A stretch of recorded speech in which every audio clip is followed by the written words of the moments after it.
इससे हमारे बीच दूर से चलकर इस शिविर में प्रदर्शन के रहे हैं हमारे शेषराव साहब। उड़ीसा से चलकर पूरा समय दे रहे हैं महेश्वर शांता साहब। हमारे सतना से चलकर हमारे बीच में RS रविशा मध्य प्रदेश से हार्दिक चौधरी साहब और जितने भी बाहर से हमारे साथी आए हैं सभी का मैं धन्यवाद करता हूँ। हमारा संचालन कर रहे हैं हमारे बड़े भाई चंद्रहास साहब, उनका भी बहुत बहुत धन्यवाद।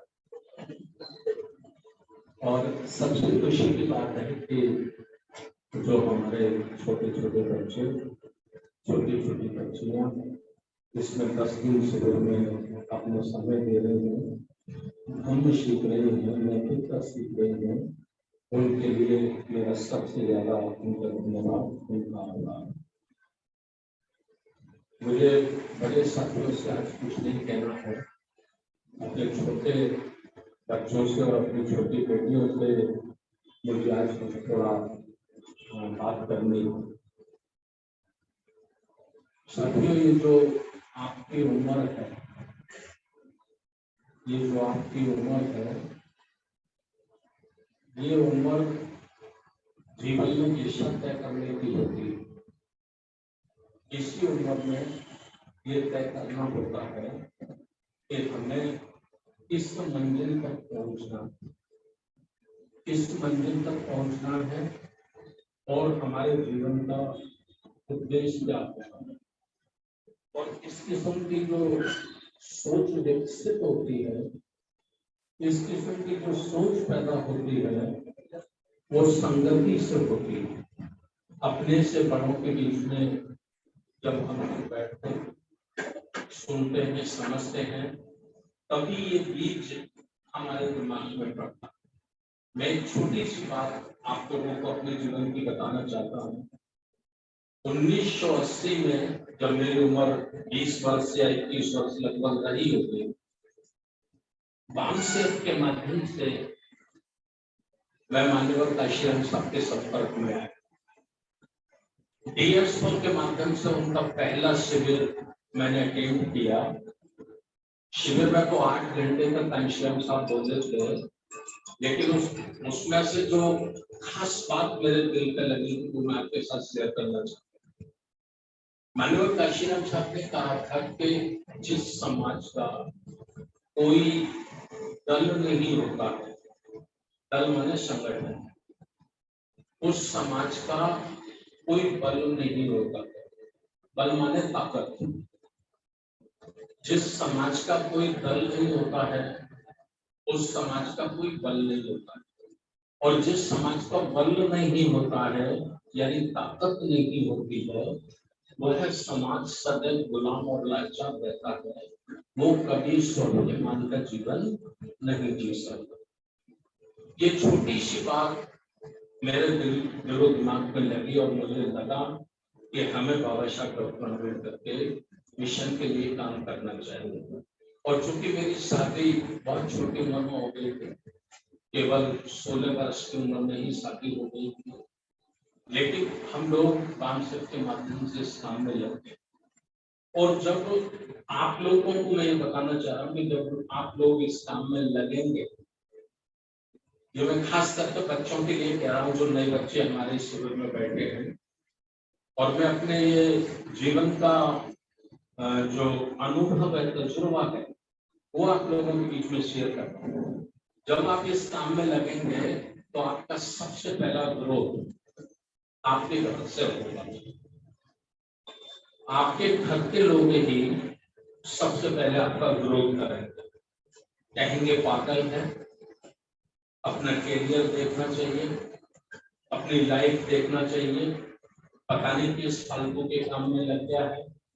ये सब आपको सबसे पहले आपके घर के लोग आपको सुनाएंगे।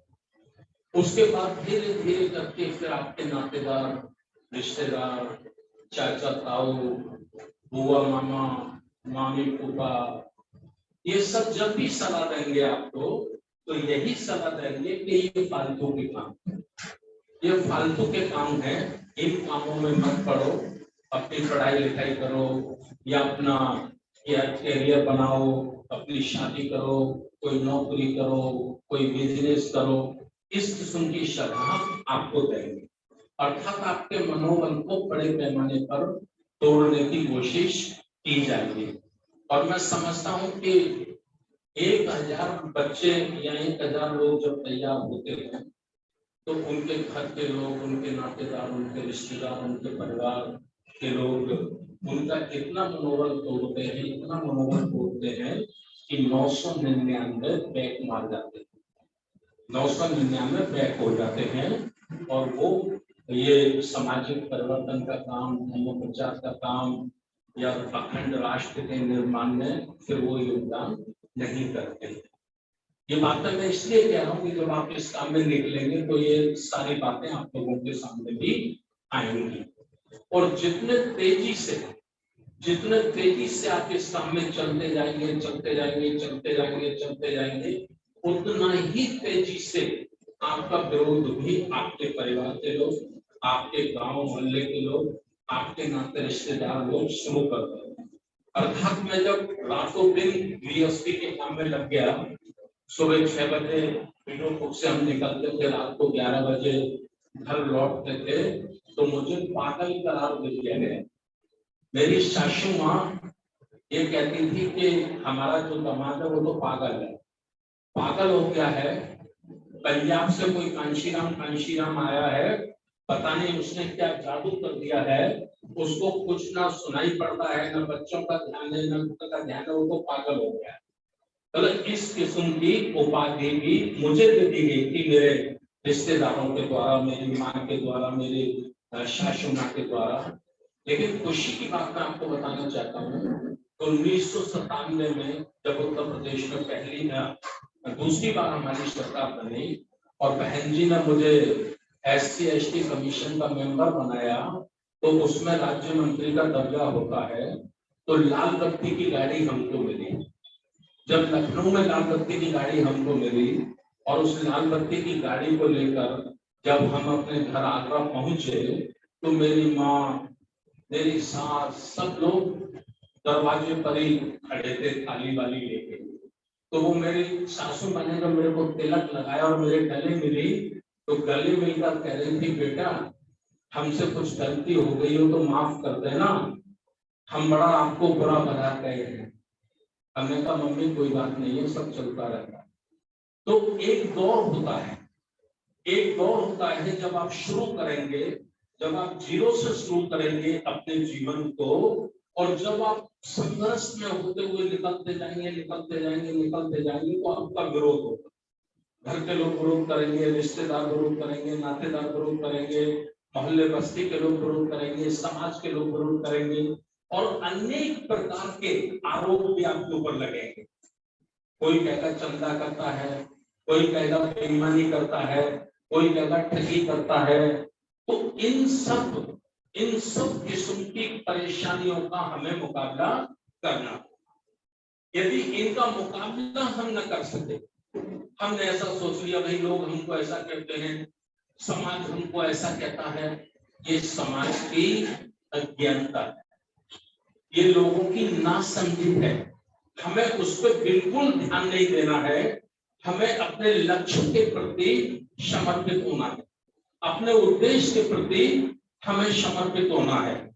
और जो लोग अपने लक्ष्य के प्रति समर्पित होते हैं, जो लोग अपने उद्देश्य के प्रति समर्पित होते हैं, वही दुनिया में कामयाब होते हैं। देखिए दो लोग दुनिया में होते हैं, एक कामयाब और एक नाकामयाब, एक सफल और एक असफल। कोशिश सारे लोग करते हैं, जितने लोग भी जन्म लेते हैं सारे लोग कोशिश करते हैं, लेकिन उनमें से एक व्यक्ति सफल होता है और एक व्यक्ति असफल होता है। अब हमको ये देखना होगा सफल कौन होता है और असफल कौन होता है। तो सफल वो होता है जो अपने संकल्प के प्रति दृढ़ होता है, जिसके मन में एक अटूट विश्वास होता है कि दुनिया के लोग भी मेरे खिलाफ खड़े हो जाएं, मेरी बात को माने या ना माने, लेकिन मैं सत्य के मार्ग पर हूं, मेरी बात सत्य है, आज नहीं तो कल दुनिया के लोगों को मेरी बात को स्वीकार करना ही पड़ेगा। तो ऐसा जो संकल्प लेते हैं और निरंतर निरंतर अनेक मुश्किल, अनेक परेशानियों का सामना करते करते अपने लक्ष्य के प्रति दिन प्रतिदिन आगे बढ़ते रहते हैं, वह व्यक्ति सफल होता है। सफलता उसके चरण छूती है। और जो व्यक्ति, अरे यार काम तो ठीक था, लेकिन वो ऐसा बोल रहा था, वो ऐसा कह रहा था, उसने मेरे पर उंगली उठाई, उसने मेरे को बेईमान कहा, इसको कहते हैं उलझन। जो व्यक्ति उलझ जाता है वह व्यक्ति असफल होता है, वो कभी कामयाब नहीं होता है। तो ये बात मैंने आपको कही, एक दौर होता है और जब आप कामयाब हो जाते हैं, कामयाबी की पहली सीढ़ी पर जब आप कदम रखते हैं, तो फिर जो लोग आपका विरोध करते हैं वही लोग आपकी प्रशंसा करते हैं। सबसे पहले वही आपकी प्रशंसा करते हैं। जब आप कामयाब हो जाएंगे, समाज में आपकी पहचान स्थापित हो जाएगी, समाज जब आपको सम्मान देने शुरू करेगा, तो जो रिश्तेदार आपको बुरा भला कहते थे, जो पागल कहते थे, वही अपना परिचय आपके नाम के साथ देंगे। अर्थात जैसे मेरे रिश्तेदारों से कोई पूछता था कि आप कौन हैं, तो मेरे रिश्तेदार क्या कहते थे? सबसे पहले कहते थे, धर्म प्रकाश भारती जी को जानते हो क्या? वो कहते हैं हाँ साहब, उनको तो हम खूब जानते हैं। तो मैं उनका साला हूं, वो मेरे जीजा हैं। बात समझ रहे हैं मेरी? जो कल तक गाली देते थे, कल तक पागल कहते थे, फिर वो बड़ी शान के साथ, बड़े गौरव और फक्र के साथ आपके नाम के साथ आपको जोड़कर, अपनों को जोड़कर वो आपका परिचय देते हैं। तो आप लोग पहली क्लास में बैठे हैं, मैं नहीं समझता कि हमारे राष्ट्रीय आचार्य जी आपको कोई छूट जाए, और इतना बहुत अच्छे तरीके से वो समझाते हैं कि थोड़ा भी भेजा उसके इधर है, तो आचार्य साहब का एक एक शब्द उसके दिमाग पे भी लगेगा और दिल पे भी लगेगा। इतने अच्छे से वो समझाते हैं। अब फर्क यह है कि आप उसमें से कितना समझ पाते हो, पहली बात। दूसरी बात, समझकर कितना अपने जीवन में धारण कर पाते हो, दूसरी बात। तीसरी बात, धारण करने के बाद उसे कितना समाज के बीच में ले जा सकते हो, ये आप लोगों को करना है। एक बात कह के मैं अपनी बात को खत्म कर रहा हूं, आचार्य जी शुरू करेंगे। बुद्ध ने कहा, जन्म लेना जितना सत्य है, मृत्यु भी उतनी ही सत्य है। जन्म लेना, जैसे हमारा जन्म होता है, ये जीवन एक यात्रा है। प्रत्येक प्राणी का जीवन एक यात्रा है, जन्म से शुरू होती है और मृत्यु पे समाप्त हो जाती है। जन्म से शुरू होती है और मृत्यु पे समाप्त हो जाती है। इस यात्रा में क्या खोया क्या पाया, यही जीवन के इतिहास के लिए बचता है। क्या बचता है? क्या खोया क्या पाया। अर्थात हमने अपना जीवन, आज हम 2566 वर्ष पहले बुद्ध का जन्म हुआ, आज से 600 वर्ष पहले संत रविदास का, कबीर का जन्म हुआ। ये महापुरुषों की जो हम चित्र लगा रहे हैं, जिन पर हम फूल अगरबत्ती चढ़ाकर पूजा कर रहे हैं, क्यों कर रहे हैं? ऐसा क्या कारण है? इसका एक ही कारण है कि इन्होंने अपना जीवन, अपनी जिंदगी अपने लिए नहीं, अपने बच्चों के लिए नहीं, अपने परिवार के लिए नहीं, बल्कि समूचे मानव समाज के लिए समर्पित करती। ये कारण है कि आज दुनिया में इनका नाम सम्मान के साथ लिया जाता है। तो ये एक मिसाल बनना है। हो सकता है कि आप में से 100 से अधिक बच्चे, बेटे बेटियां हमारे बैठे हैं। निश्चित रूप से कोई बेटा कोई बेटी ऐसा जरूर निकल सकता है कि आज से 1000 वर्ष बाद भी भारत के लोग उसको जाने, भारत के लोग पहचाने कि फलाने का बेटा था, फलाने की बेटी थी, जिसने धर्म और मानवता के लिए अपने जीवन का त्याग कर दिया। जैसे हम उदाहरण में आज कहते हैं, इतिहास में कहते हैं कि अशोक सम्राट ने अपने बेटे महेंद्र को और अपनी बेटी संघमित्रा को, उनकी शादी भी नहीं हुई थी, कुंवारे थे, और दोनों को धर्म प्रचार के लिए भिक्षु समुद्र को समर्पित कर दिया था, और वो श्रीलंका चले गए, कभी लौट के नहीं आए। राजा तो बहुत हुए हैं, बड़े बड़े चक्रवर्ती राजा हुए हैं, लेकिन उनके बेटे और बेटी का नाम आज तक कोई नहीं जानता। पहला राजा है अशोक सम्राट, जिसको लोग जानते हैं, और उनके एक बेटा और एक बेटी का भी नाम दुनिया में लोग जानते हैं। तो ये जो जीवन की यात्रा है, ये यात्रा सुखद हो, पवित्र हो, चरित्रवान हो, नैतिक हो, और दुनिया को, मनुष्य को कुछ देने वाली हो, ये निर्णय करना और ये निर्णय कर उस पर दृढ़ संकल्पित होना, दृढ़ संकल्प, मैं इस काम को करूंगा, चाहे दुनिया के पहाड़, दुनिया की आंधी, दुनिया के तूफान भी मेरे सामने खड़े हो जाएं, मैं अपने इस उद्देश्य से पीछे हटने वाला नहीं हूं। इस किस्म का दृढ़ संकल्प जो व्यक्ति अपने जीवन में धारण करता है, वही व्यक्ति दुनिया का कल्याण करता है। ये निवेदन करके इस 10 दिन के शिविर से हमारे छोटे छोटे बच्चे, में पहले आपका यही आभार करता हूँ कि आपने 10 दिन रहने का यह निर्णय लिया, और उससे भी बड़ा आभार मैं आपके माता पिता का करना चाहता हूँ, जिन्होंने अपने बच्चों को तो राष्ट्रीय बौद्ध महासभा के शिविर में भेजने का काम किया है। तो अभी आप प्राइमरी क्लास में हैं, यानी 0 वाली क्लास में आप हैं, और 0 वाली यानी बीज डाला जा रहा है। अब ये बीज कितना अंकुरित होगा, कितना बड़ा होगा, और कितना बड़ा ये पर्वत बनेगा, ये आप लोगों के निश्चय और दृढ़ संकल्प पर निर्भर होगा।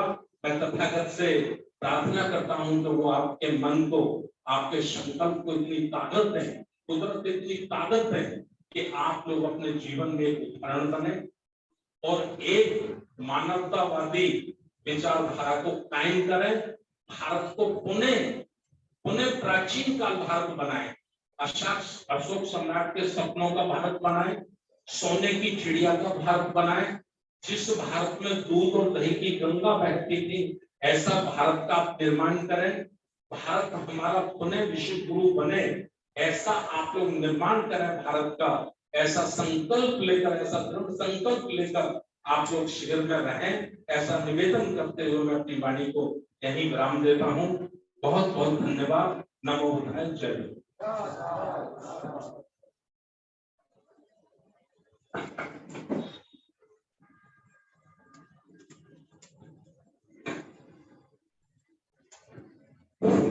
धन्यवाद माननीय अध्यक्ष महोदय जी।